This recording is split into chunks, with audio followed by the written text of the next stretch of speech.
Hey, what's up everyone? We're going to start our first demo in Adobe Illustrator where we will recreate a winking face smiling emoji. Ta-da! So what we're going to do is we will navigate to the demo files. The AI emoji project folder is where we want to be. We just need to click and drag the emoji picture to the desktop, and that's all we need for this particular project.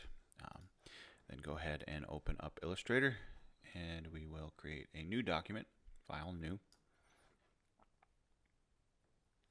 and we'll choose letter 8.5 by 11, and just making sure our color mode is CMYK. Then we can just hit create. So from here we can click and drag our emoji picture into Illustrator, and it brings it in as a raster graphic. We're just going to have it there for our reference, and we're going to recreate this. So using some basic shapes, we're going to mimic the circles, and in combination with basic shapes, we'll be creating some more complex shapes as well. So starting off with the ellipse tool, I'm going to hold down my shift key to give me a perfect circle, and so this is what I'm looking for. Roughly the same size as the smiley face. We will create a circle, and by default it will go to a white fill and a black stroke. To change those things, you just click on the black stroke, and I'm going to choose none to get rid of the black stroke, and then to change the fill to a yellow, because we have a yellow face here, I'm going to click on the fill and then change over here in the color palette yellow. So what I've done was I've taken the yellow slider Y, moved it all the way to 100%, but then I'm moving my magenta up just a touch, because this yellow is more kind of a a school bus yellow, as opposed to like a perfect 100% yellow. So something like that. Then I'm going to grab my ellipse tool again, and I'm going to recreate the eye. So again, I'm holding down shift to constrain the proportions to be perfect, to be a perfect circle. But this time the eye is white, so I'm just changing my fill to white. Grab my selection tool, move that in place, and another circle for the pupil, and we'll change that to black. So the important thing to remember is that in order to change your fill or your stroke, you have to have the object selected, and then you have to have whichever one you want to change selected. So if I wanted to change my stroke on the pupil, I have to have the stroke icon selected so it comes forward. If I want to change the fill, I have to click on the fill icon so that comes forward. And you can do that over here as well. It just depends on which palette you're editing in. Okay, so we've got those three basic shapes on there. Now we're left with the mouth, the tongue, and the winking eye. We want to let's see. We want to create. We'll work on the eye, and we could draw this by hand, but all of these shapes are very symmetrical and balanced. So if I try to draw this by hand, it'll just look hand drawn, and we don't want that. So what we're going to do is we're going to take the white of the eye, and I'm going to hold down Option, and then I'm going to click and drag the white of the eye. And what that does is it just creates a duplicate. Holding down Option will copy graphics as you click and drag them.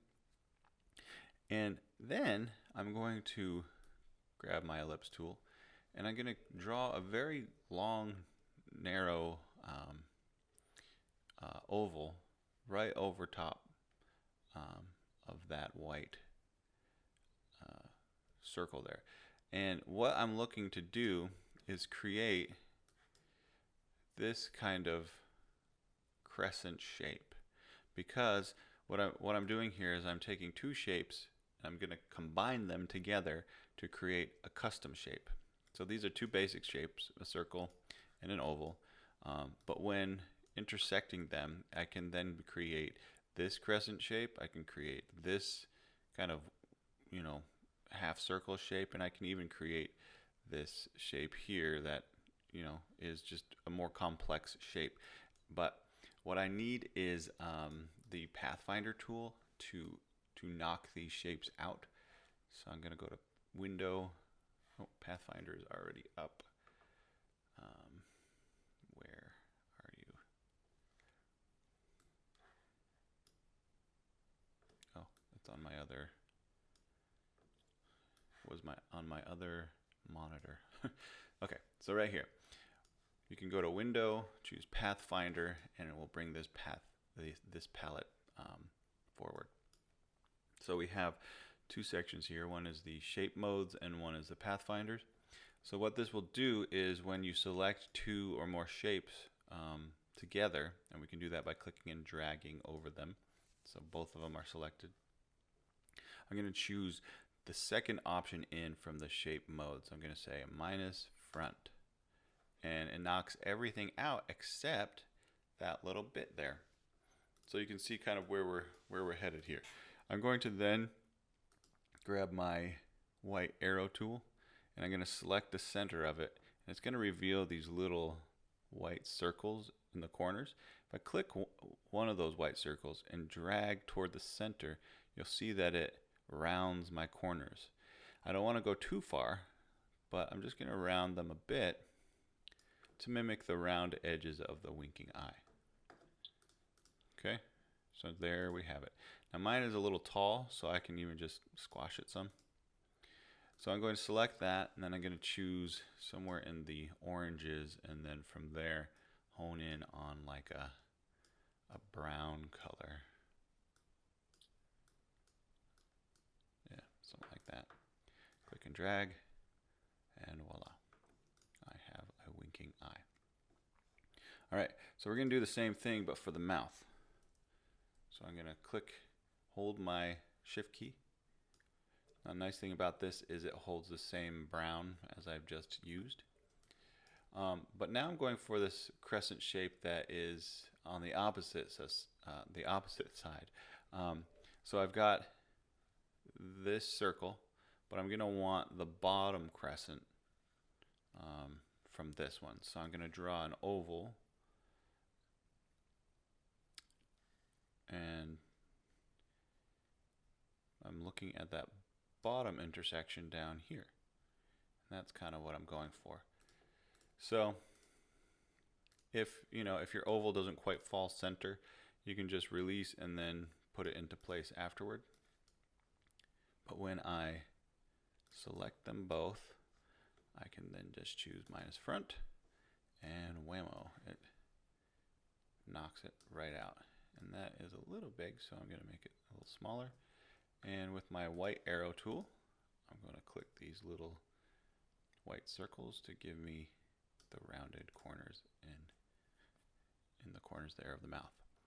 Okay, cool. So now we're getting somewhere. It's starting to look like a face. We have one last element, and that is the tongue. So I'm going to start off again using a basic shape and holding down Shift for my perfect circle. I'm going to create this portion of the tongue. Then I'm going to grab my rectangle tool, and I'm going to draw, and I can use my smart guides here. You can see that little pink line. That lets me know I'm lined up perfectly with the edge of the circle. And I'm also holding down Shift here. I'm just going to go until I reach the other side of the circle. So I now have a square overlapping a circle. So I'm going to zoom in here, and I don't like these corners. Those aren't going to work. So I'm just going to click and drag my circle down to hide those corners, and maybe squash the square a bit. So it's something like that. See how we're mimicking that shape? But now I want it to be its own shape, not two shapes, but I want it to work together as one shape. So I can click and drag over them with my selection tool to select both of them. And now I'm going to choose the Unite option under the shape modes in the Pathfinder. So it's this first button here. When I click that, while both shapes are selected, you'll notice that now it's one shape. It merges, it flattens those two shapes and combines them as one. I can make this pink. I can either click in the pink area, or if I don't like that and I want to get the perfect pink, the exact pink from that tongue, I can actually come over to the eyedropper tool and just click inside there, and it applies the pink that I click on to the object that is selected. Then there's last one little element, which is this little sliver in the tongue there.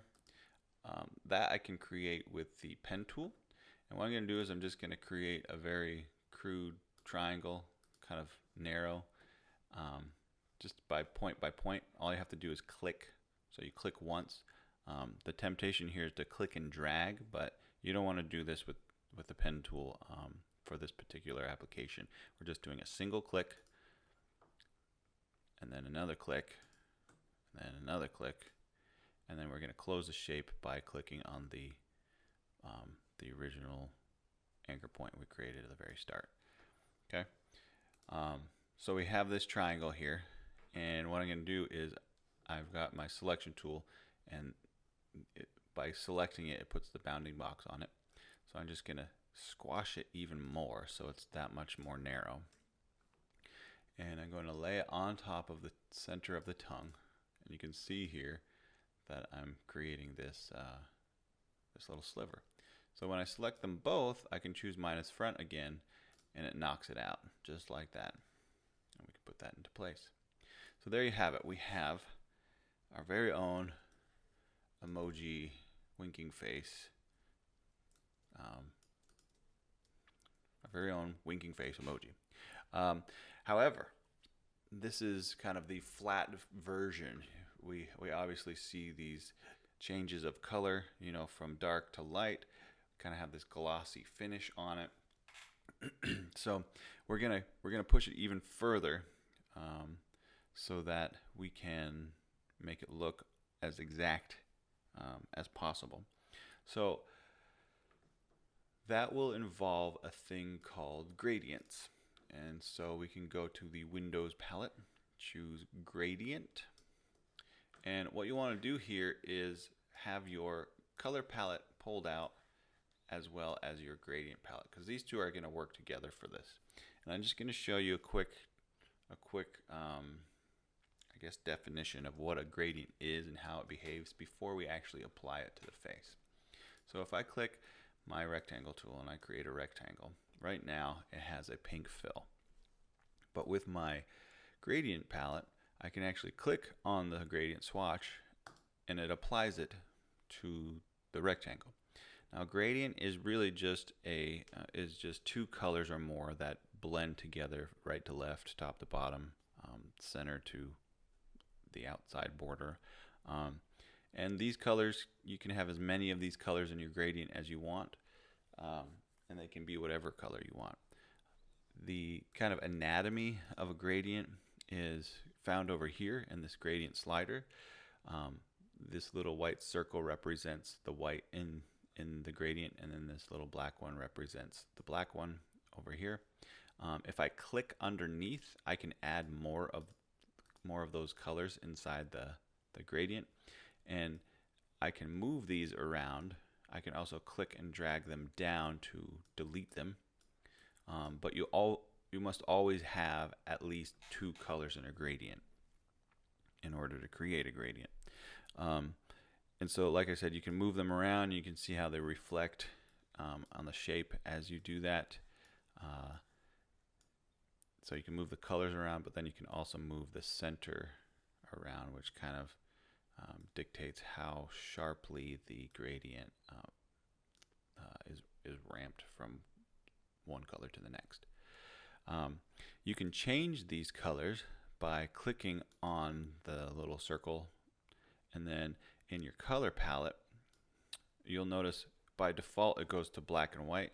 So what I'm going to do is click this little list view and get my CMYK colors back, and I can begin to apply color to this particular color in the gradient slider. Then if I want to change to black, again I'm going to go to CMYK and change it. And you can see how you start creating your own custom gradients. Again, you can add a third color, get 3, move those things around, and yeah, so there's all kinds of stuff you can do. So what we are going to do is I'm going to delete that. So we can apply this to the face, and we'll start by selecting the face and then applying the gradient. Now obviously we don't want the blue and the pink, so I'm going to come over to the blue and I'm going to make the blue yellow, and we're going to make it that kind of school bus yellow we had before. And then I'm going to click on the pink, and as you can see in our example here, it kind of fades to like a burnt orange. So I'm just going to navigate to an orange. But the orange also falls on the outside, so I need to change my gradient type. I can click right over here to radial gradient, and you'll notice the color starts from the center and bursts out to the edge. And then in order to kind of give it that sharper drop off, we're just going to move our slider over like that, kind of create that sharp edge, and we can even move our yellow closer to the orange, so you can see how it's beginning to take shape. And this just requires a little fine tuning on your part. That's probably good right there. Okay, now I'm going to do the same thing for my tongue. I'm going to apply the gradient, then I'm going to change the color so that it is pink. And this is kind of a light pink on the tip of the tongue here. And then if I click my orange, I can change that to a darker pink, not that much darker, but something like that. And I think I'll change this to a linear gradient. But here's how you change the direction. We actually have a gradient tool over here in the toolbox. And what this does is it allows you to change the direction of the gradient. So if I click from top to bottom, you can see how it changes the way the direction of the color. So top to bottom, you can do left to right, you can do diagonal, or you really can go anywhere you want. And you'll notice on this this thing I'm dragging is the actual gradient slider. So this is the light pink, the dark pink, and then the center. It's the same thing as this over here, only it's just applied directly over top of your graphic. I want to go from top to bottom, but I think I'm going to add another pink over here so that kind of shows up like that. And maybe that's too hot of a pink, so I can click the light pink and tone that down a bit. So something like that. Now we can adjust our mouth. We have a bit of a gradient inside there. So here's another way to add a color to a gradient slider is if you like the color that's in your object already and you want to apply it to the slider without like totally losing it, you can just click on that swatch in the fill and click and drag it right over top the gradient slider, and you have your brown right in there. Now I'm going to do that twice, and then I'm going to click and drag down all the other pinks. So I'm left with 2 browns, but that second brown I'm just going to make slightly darker. And then again with my gradient tool, I'm just going to go from top to bottom so that it looks like that.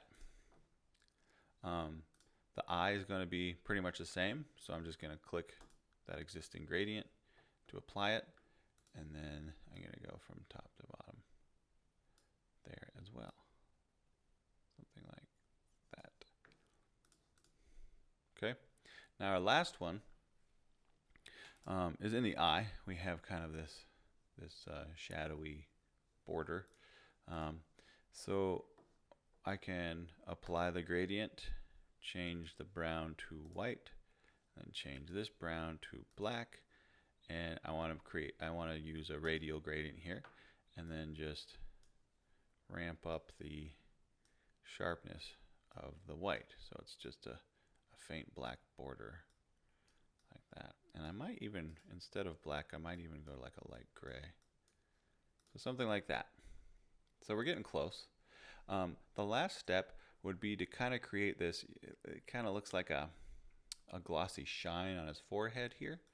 And so this is a more advanced gradient option. What I'm going to do is I'm going to create another circle, and it's going to be slightly smaller than the face itself, and it's going to be white, and the other side I want to be white as well. So what I'm dealing with is 2 whites, 1 on each side. I'm going to set my little middle slider here directly in the center. But what I want to do is I'm going to select one, and you'll notice down here we can change the opacity. So I'm going to change the opacity to 0. And what that does, you'll notice, is that it makes it see-through. So you're not only making a gradient of color, you're also making a gradient of transparency. So I do want to change this back to the linear type of gradient. And then I'm going to rotate my circle so that it's going up and down. And I think I'll move my slider over so the shininess doesn't stop it. There we go. So something like that. So I'm going to click and drag that over top, and I can scale it up a bit. So now we can see it kind of shining like that. And we can give a little more white there. There we go. So that adds a little more dimension to it. Okay, so that's kind of it. All you have to do now is just go to File, Save your project to the demos folder, and I'll see you next time.